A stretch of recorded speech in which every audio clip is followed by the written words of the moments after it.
Kembali lagi di Battle of Comic. Nah, abis ini kita dengerin lagi nih dari rekan kita satu lagi nih. Semi Nota Slim Boy.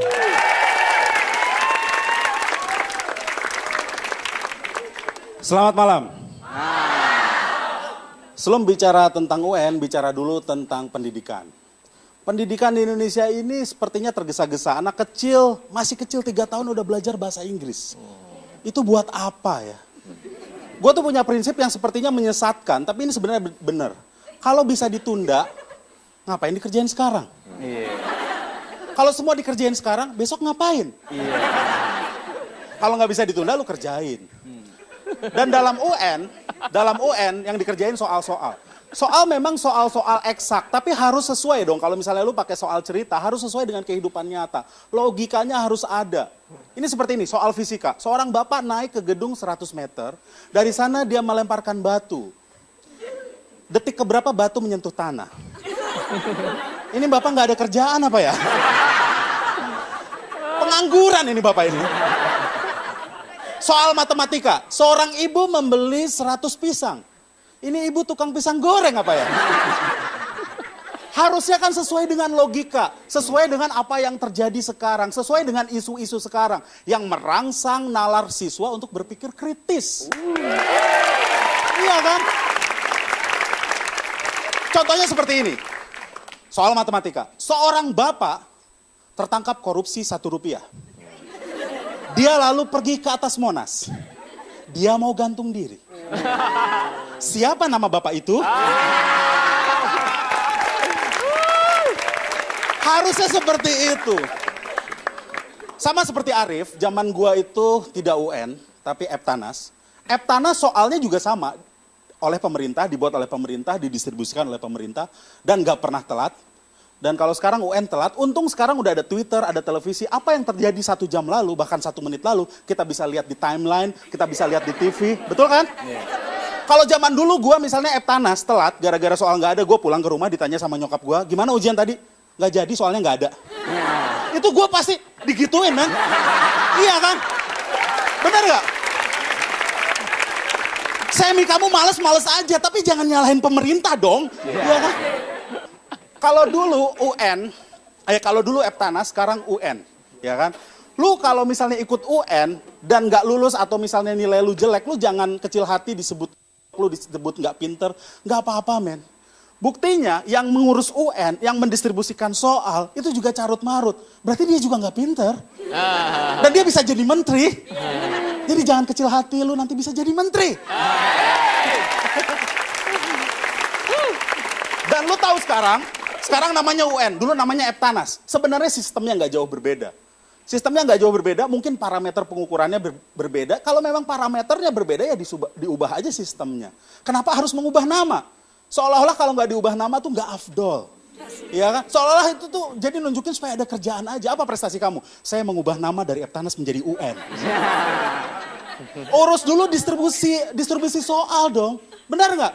Gua langganan koran, seumur-umur nggak pernah telat. Ya kan? Apalagi, kenapa gue bukan mensimplifikasi masalah, bukan. Tapi mari kita simplifikasi karena masalahnya sebenarnya nggak terlalu rumit lah. Ini distribusi soal, kenapa nggak diserahkan kepada guru aja? Guru terima soalnya lewat SMS atau lewat email lalu ditulis di papan tulis. Selesai. Atau kalau mau lebih keren sendiri, dia kirim lewat email, di print lalu dia fotokopi sendiri. Pasti nggak akan telat. Kenapa tidak lakukan seperti itu? Karena takut bocor. Karena takut bocor, berarti pemerintah tidak mempercayai guru-guru yang ada di daerah.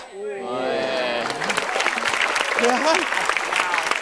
Nah sekarang kalau ada sistem yang pemerintah sendiri tidak percaya terhadap kualitas guru-gurunya, gue disuruh mempercayai anak gue sekolah di situ. Kan itu kan aneh, ya? Seperti halnya ini sudah menjadi rahasia umum, kalau pejabat-pejabat kita menyekolahkan anaknya di luar negeri. Ya kan? Dan kalau kita tanya pasti dia punya jawaban. Pak, kenapa Bapak menyekolahkan anak Bapak di luar negeri? Ini sistem kan Bapak yang bentuk, ini sistem Bapak yang urus. Dia akan jawab, justru karena gue yang ngurus, men. Gue tuh memang orangnya gak bisa dipercaya.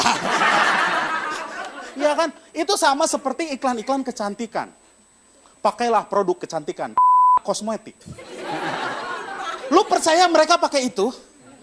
Mereka pasti pakai yang lebih mahal. Dan lu disuruh pakai itu. Iya kan? Dan lu dengan memakai kosmetik yang tadi, lu berharap akan secantik dengan model-model itu. Lu udah gak ketolong, men.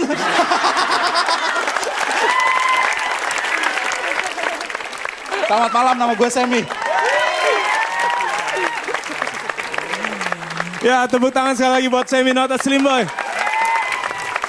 Ini setelah kita dengar dari teman-teman komik seperti apa sih yang mereka rasa mengenai ujian nasional, selebihnya sih terserah kalian ya menentukan pilihan bagaimana seharusnya gitu.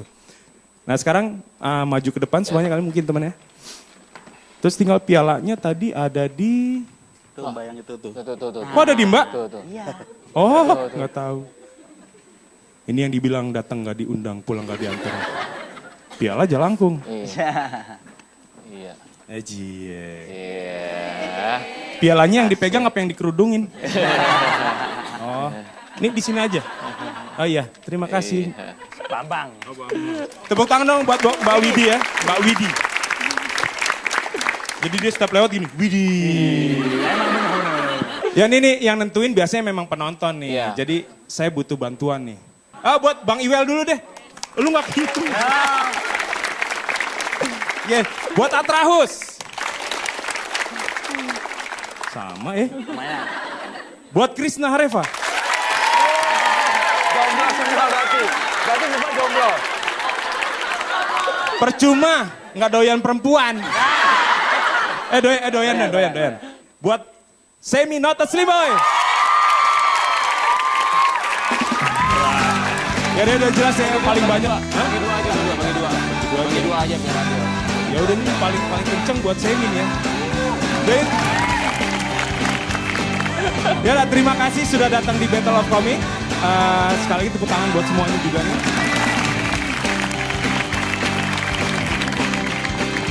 Oke, sampai ketemu di Battle of Comic.